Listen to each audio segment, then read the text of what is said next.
Hello everyone, welcome to channel learn with ease. आज हम solve करेंगे accounting for share capital chapter से question number 30 and 31। Chapter 8 TS Grewal की book से class 12 accounts. Online classes, online tuitions के लिए आप मुझे स्क्रीन पर दिए गए नंबर पर व्हाट्सएप कर सकते हो अपना नाम और क्लास। और आप अगर सॉल्यूशन ढूंढ रहे हो टीएस ग्रेवाल और डी के गोयल न्यू एडिशन बुक के, तो चैनल के होम टैब पर क्लिक करो। आपको सभी चैप्टर्स के सॉल्यूशंस की प्लेलिस्ट विजिबल होगी। साथ में ही पोस्ट सेक्शन में एमसीक्यूज मिलेंगे क्विज की फॉर्मेट में, और एमसीक्यूज के सॉल्यूशन है शॉर्ट्स में। अब आप इस सॉल्यूशन को इंग्लिश और हिंदी दोनों ही लैंग्वेज में देख सकते हो।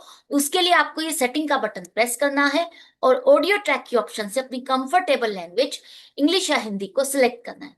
तो बहुत कुछ है चैनल पर, विजिट द चैनल। अच्छा लगे तो शेयर और सब्सक्राइब जरूर करना। क्वेश्चन नंबर 30 में क्वालिटी स्टेशनर्स लिमिटेड एक कंपनी जिसकी ऑथराइज्ड कैपिटल 20 लाख रुपीज है। 20 रुपीज फेस वैल्यू का एक शेयर है। मैक्सिमम ये 1 लाख इक्विटी शेयर्स पब्लिक को इशू कर सकती है। कंपनी ने 50,000 शेयर्स पब्लिक को इशू किए एट पार। एट पार का मतलब जो फेस वैल्यू है उतने पर ही आपने इशू किया।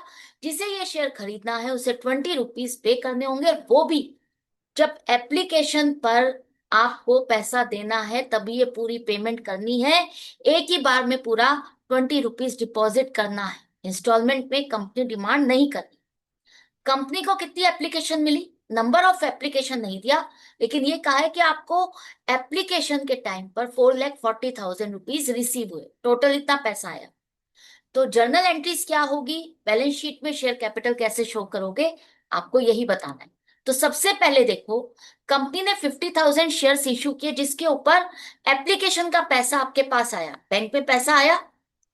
Number of shares, number of application नहीं पता, कोई बात नहीं। जो पैसा बैंक में आया उसके लिए आपके पास एंट्री हो जाएगी, bank account debit 4,40,000 to equity share application and allotment account. एक ही बार में पैसा कंपनी ने डिमांड किया तो equity share application and allotment account 4,40,000। Company के पास कितने शेयर्स की एप्लीकेशन आई, कितने लोगों ने डिमांड किया, कौन कितने शेयर्स खरीदना चाहता है, यही यही वो एंट्री है जिससे कंपनी को पता चलता है। और यही वो एंट्री है जिससे डिसाइड होगा कि कंपनी शेयर्स अलॉट कर सकती है या नहीं। तो सबसे पहले देखो कंपनी के पास एप्लीकेशन आई कितनी है, कितने शेयर्स की डिमांड आई है, अब ये फाइंड करना जरूरी है। 4,40,000 रुपीज आपको टोटल एप्लीकेशन का पैसा मिला।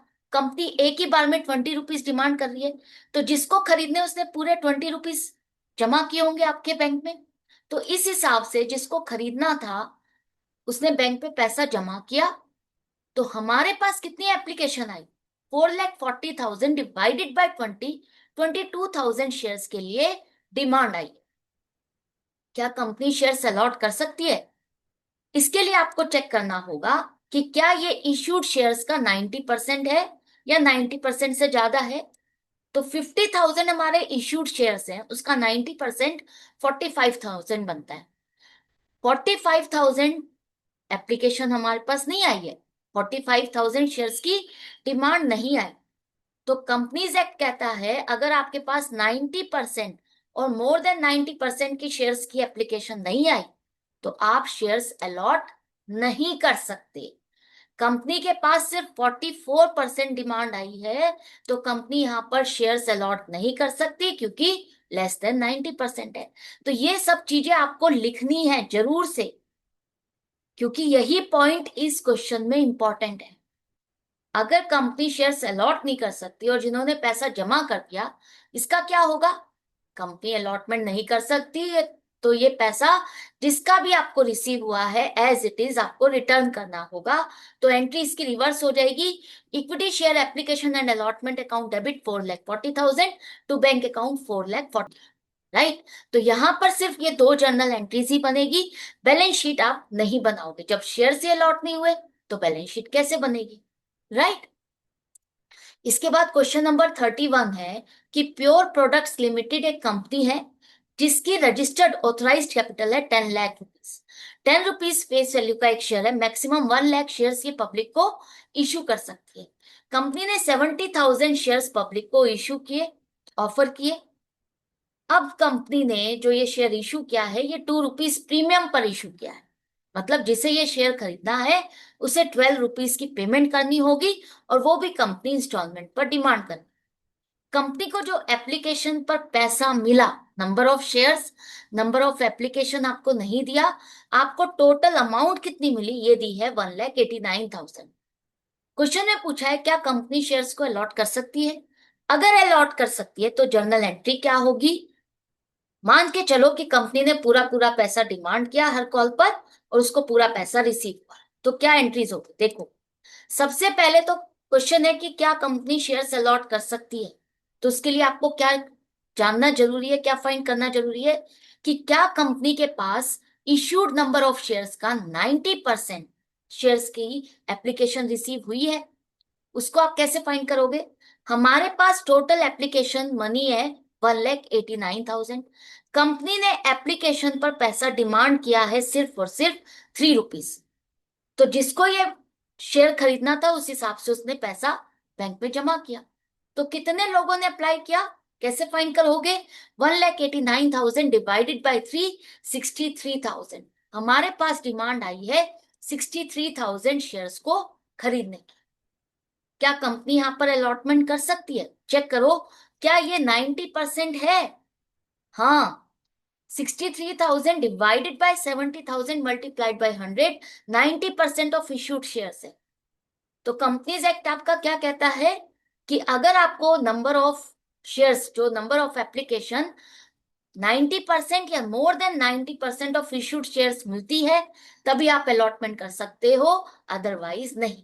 तो हमें तो 90% ही एप्लीकेशन मिली है, तो कंपनी यहां पर अलॉटमेंट कर सकती है, क्योंकि कंपनी के पास 90% ऑफ इश्यूड शेयर्स की एप्लीकेशन है।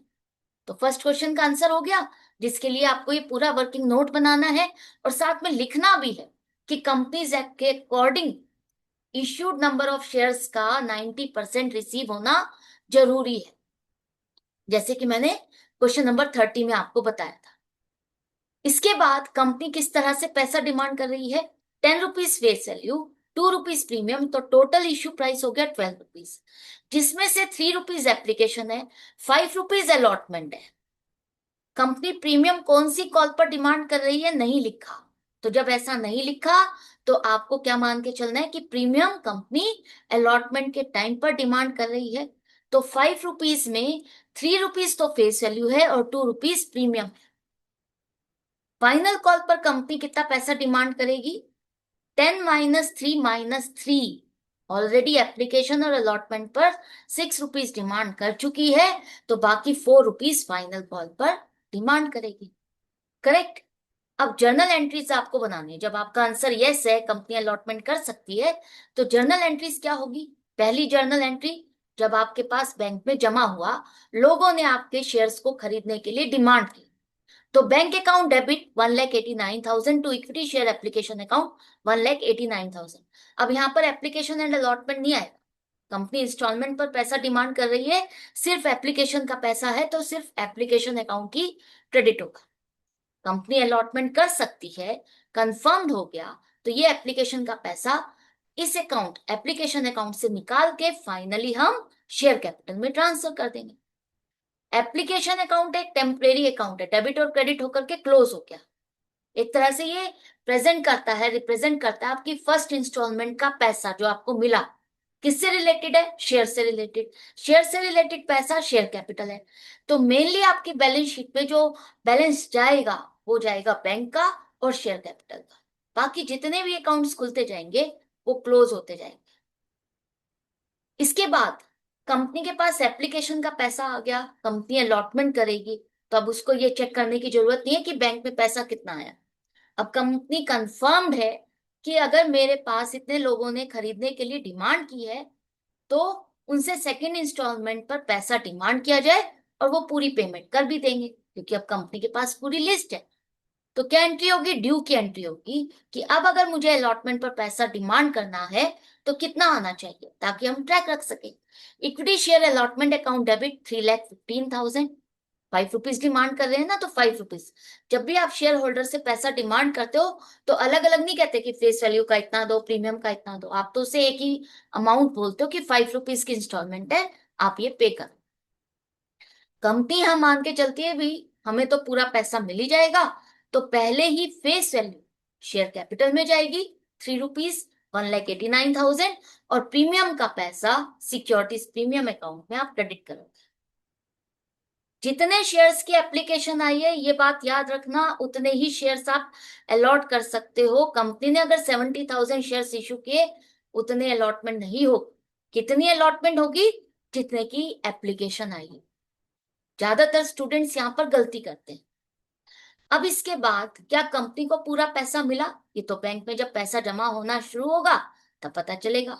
कंपनी कह रही है कि हमें पूरा पैसा मिला, तो बैंक अकाउंट डेबिट, पूरा पैसा मिला 5 रुपीज के हिसाब से 3,15,000, to equity share allotment account 3,15,000। Allotment का पैसा मिला, बैंक में पैसा आया, ये अकाउंट डेबिट और क्रेडिट होकर के खत्म हो गया। जिससे रिलेटेड ये अमाउंट था, पैसा था आपको मिला, वो उस अकाउंट में आप पहले ही क्रेडिट कर भी चुके हो, राइट। इसके बाद लास्ट फाइनल कॉल की डिमांड की जाएगी। तो 4 रुपए से 4 रुपीज के हिसाब से डिमांड करनी है। तो equity share first and final call account 2,52,000 to share capital account 2,52,000। पूरा का पूरा फेस वैल्यू का अमाउंट है, तो शेयर कैपिटल में ही क्रेडिट करो। क्या कंपनी को पूरा पैसा मिला? हाँ, कंपनी को पूरा पैसा मिला। Bank account debit 2,52,000 to equity share first and final call account 2,52,000। Question complete. I hope आपको अच्छे से क्लियर हो गया है। तो ये दोनों ही क्वेश्चन अंडर सब्सक्रिप्शन से रिलेटेड थे। क्या कॉन्सेप्ट होगा, क्या चीज आपको चेक करनी है, सब कुछ आपको याद रखना है, ध्यान से समझना है। अगर वीडियो हेल्पफुल लगे तो लाइक का बटन जरूर से प्रेस करना, और अपने फ्रेंड्स की हेल्प करना चाहते हो तो डेफिनेटली उनको भी शेयर करना। Goodbye and take care.